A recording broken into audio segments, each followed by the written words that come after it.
Hello વિદ્યાર્થી મિત્રો, એજ્યુકટેકનો ચેનલમાં આપનું સ્વાગત છે। આજે આપણે શીખીશું ધોરણ 5 વિષય ગુજરાતી તારીખ 28/9/2024ના રોજ લેવાયેલી એકમ કસોટીની સંપૂર્ણ પ્રશ્ન બેંકનું સોલ્યુશન। વિદ્યાર્થી મિત્રો, તારીખ 28ના રોજ લેવાયેલી એકમ કસોટીમાં આપેલ પ્રશ્ન બેંકમાંથી પ્રશ્નો શોધવામાં આવ્યા છે। તમારી એકમ કસોટીના તમામ પ્રશ્નોના જવાબ આપેલ વિડીયોમાં મળી જશે। તો ચાલો શીખીએ ધોરણ 5 ગુજરાતીની એકમ કસોટીની પ્રશ્ન બેંકનું સોલ્યુશન। અહીંયા આજરોજ લેવાયેલી એકમ કસોટીમાં પ્રકરણ નંબર 3 અને 4ના પ્રશ્નોના જવાબનો સમાવેશ કરવામાં આવ્યો છે। પ્રશ્ન નંબર 1, નીચે આપેલા કોઈપણ એક વિભાગ પસંદ કરી માગ્યા મુજબ પ્રશ્નોના જવાબ લખવાના છે।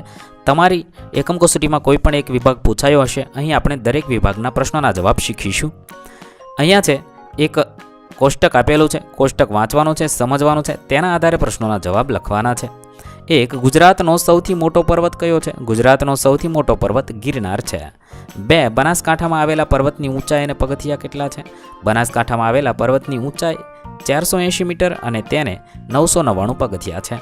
3, સૌથી નાનો પર્વત કયા જિલ્લામાં આવેલો છે? સૌથી નાનો પર્વત બનાસકાંઠા જિલ્લામાં આવેલો છે। 4, 1000થી વધુ ઊંચાઈ ધરાવતા પર્વતો કયા છે? 1000થી વધુ ઊંચાઈ ધરાવતા પર્વતો ગિરનાર અને ચોટીલાનો પર્વત છે।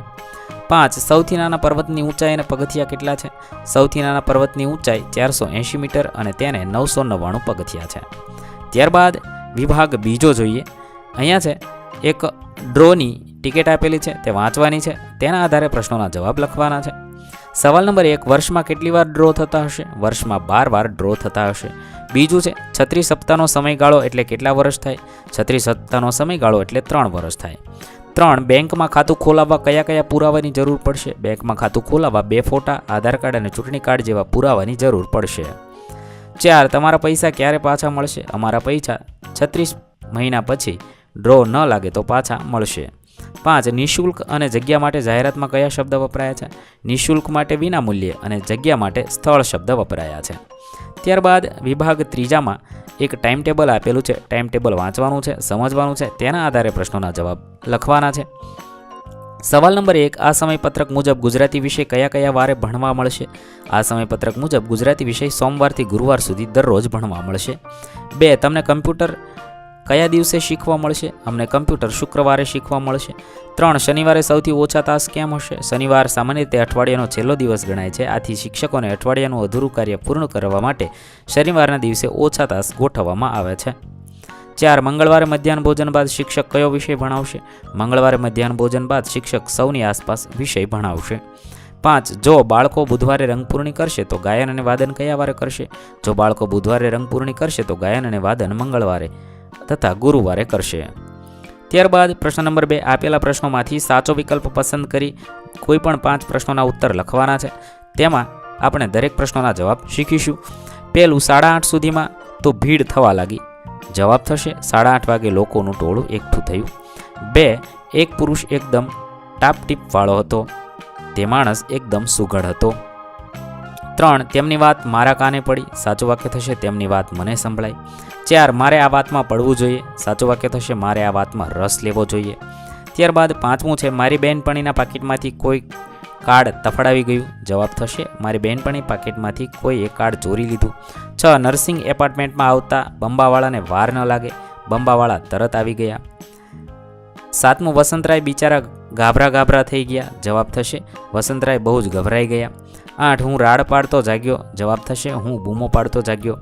9, મારી તકલીફ કોની પાસે ગાવ? જવાબ થશે મારી મુશ્કેલી કોને કહેવી। 10, તરલિકાએ ગરોળીને દૂર ફંગોળી દીધી। જવાબ થશે તરલિકાએ ગરોળીને દૂર ફેંકી દીધી। 11, આટલો તડકો પણ એમનાથી ખમાતો નહોતો। જવાબ થશે આટલો તડકો પણ એમનાથી સહન નહોતો થતો। 12, તરલિકાના બાને તેને પરણાવવાની હોશ હતી। જવાબ થશે તરલિકાના બાને પરણાવવાનો ઉમંગ હતો। 13, એમના કાન કૂતરા જેવા સરવા। સાચો જવાબ થશે એમને ધીમેથી બોલાયેલું પણ સંભળાતું હતું। 14, બાપુજી ઉંમર થાય છે એમ નાના ને નાના થતા જાય છે, બાપુજીની ઉંમર હોવા છતાં દેખાતી નથી। ત્યારબાદ સવાલ નંબર 15, હકારમાં ડોકું હલાવ્યું। જવાબ થશે એણે માથું હલાવીને હા પાડી।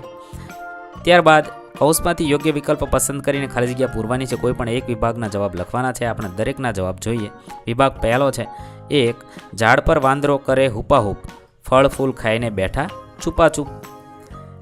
ત્યાર પછી બીજું છે મહુલિયા ધરતી પર ખૂબ વરસ, જીવજંતુને લાગી તારી તરસ। 3 દાદાને માથે મોટી ટાલ, જ્યાં ત્યાં ન ફેંકશો કેળાની છાલ.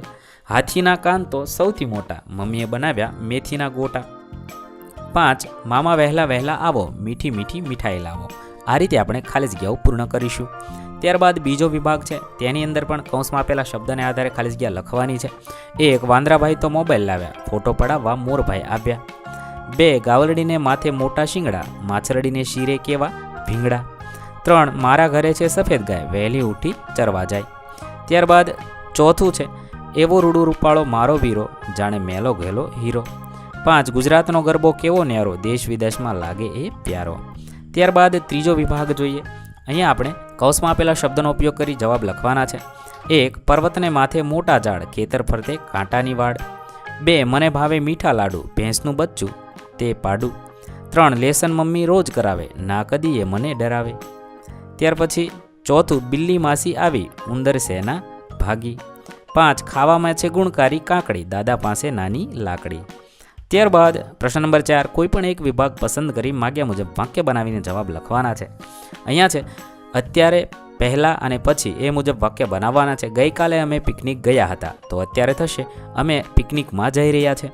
બીજું વાક્ય છે હું ભજન ગાઈ રહ્યો છું, તો ગઈકાલે હું ભજન ગાઈ રહ્યો હતો અને પછી થશે આવતીકાલે હું ભજન ગાઈશ. ત્રીજું છે ગઈકાલે ચેસની સ્પર્ધા થઈ હતી, આજે ચેસની સ્પર્ધા થઈ રહી છે, પછી થશે આવતીકાલે ચેસની સ્પર્ધા થશે. બીજો વિભાગ છે, તેની અંદર પણ એવી રીતે અધૂરા વાક્ય પૂર્ણ કરવાના છે. પહેલામાં આવશે આવતીકાલે અમે પ્રવાસમાં જઈશું. બીજામાં આવશે મૃદુલા પર્સ ખરીદી રહી છે અને મૃદુલા ફરીથી પર્સ ખરીદશે. ત્રીજામાં આવશે અમે પુસ્તક મેળામાં ગયા હતા, અમે પુસ્તક મેળામાં જઈ રહ્યા છે. ત્રીજો વિભાગ છે, એની અંદર પણ આપેલું કોષ્ટક પૂર્ણ કરવાનું છે. પહેલામાં આવશે અમારે ફટાકડા ફોડવાના હતા, અમે આવતીકાલે ફટાકડા ફોડીશું. બીજામાં આવશે રામ આવતીકાલે વનમાં જશે. ત્રીજામાં આવશે હિરલ સ્પર્ધામાં ભાગ લેવાની હતી અને હિરલ સ્પર્ધામાં ભાગ લઈ રહી છે. ત્યારબાદ પ્રશ્ન નંબર 5, નીચે આપેલા વિષયોમાંથી ગમે તે એક વિષય પસંદ કરી 8-10 વાક્યમાં લેખન કરવાનું છે. અહીંયા આપણે દરેકના જવાબ લખીશું. પહેલું છે નદી કિનારે સાંજ, તો તેના વિશે તમે આ રીતે ડિટેલમાં નિબંધ લખી શકો છો. હું અહીંયા વિડીયો લાંબો થવાને કારણે જવાબ વાંચીશ નહીં, તમે વિડીયોને પોઝ કરી જવાબ લખી શકો છો.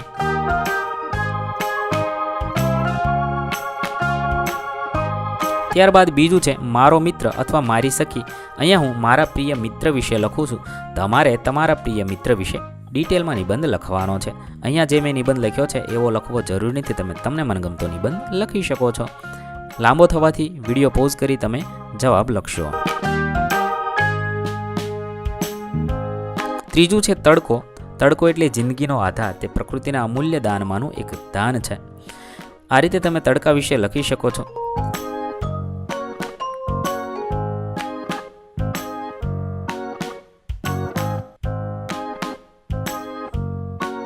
અહીં આપણો ધોરણ 5ની ગુજરાતીની એકમ કસોટીનો વિડીયો પૂર્ણ થાય છે. વિદ્યાર્થી મિત્રો, ધોરણ 5ની તમામ એકમ કસોટીના વિડીયોઝ આપણી ચેનલ પર ઉપલબ્ધ છે, જે તમે એકમ કસોટી નામના પ્લેલિસ્ટમાંથી મેળવી શકો છો. પ્લેલિસ્ટની લિંક વિડીયોના ડિસ્ક્રિપ્શનમાં પણ આપેલી છે.